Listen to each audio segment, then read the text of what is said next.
En cette période confuse, où l'actualité nous rappelle jour après jour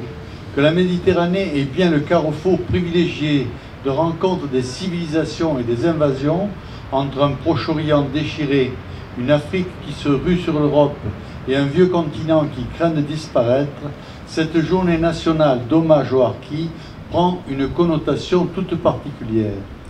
En effet, célébrer les harkis, c'est tout simplement comprendre que la guerre d'Algérie n'est aujourd'hui toujours pas totalement achevée et qu'une partie de notre destin européen se joue en Méditerranée. C'est comprendre que la fatidique date du 19 mars 62 et des accords d'Évian signifia pour la France et pour une partie de l'Europe le triomphe de l'abandon, la défaite de la pensée, la renonciation à ce que nous étions et la victoire du fanatisme qui finira par avoir raison de notre civilisation si nous ne réagissons pas à temps.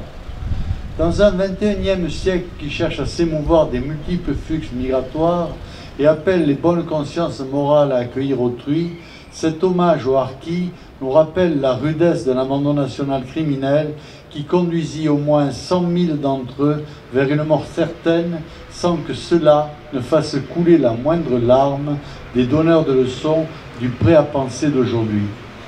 C'est pourquoi, pour leur rendre hommage, j'avais décidé par le passé de donner le nom du plus illustre d'entre eux, le Bachaga Boualem, à une rue orangeoise afin d'exalter le sacrifice de ces musulmans pour la France.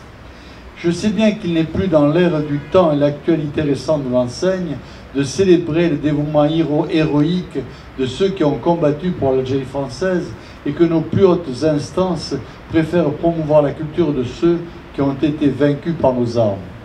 Toutefois, nous ne pouvons pas une nouvelle fois fermer les yeux devant le triste constat selon lequel, face à l'abandon des Français musulmans d'hier, pourtant ressortissants nationaux,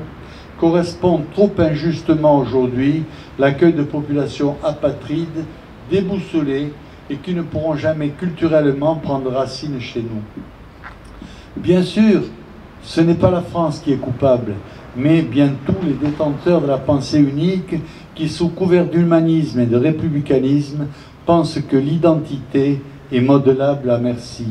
C'est pourquoi, en déposant tout à l'heure une gerbe au pied de ce monument, j'aurai une pensée émue pour la France, pour tous ces enfants qui sont allés jusqu'à mourir pour elle, car l'esprit de résistance que recouvrait leur sacrifice est, hélas, sérieusement compromis par la capacité d'abandon et de trahison des uns et par le fanatisme destructeur des autres.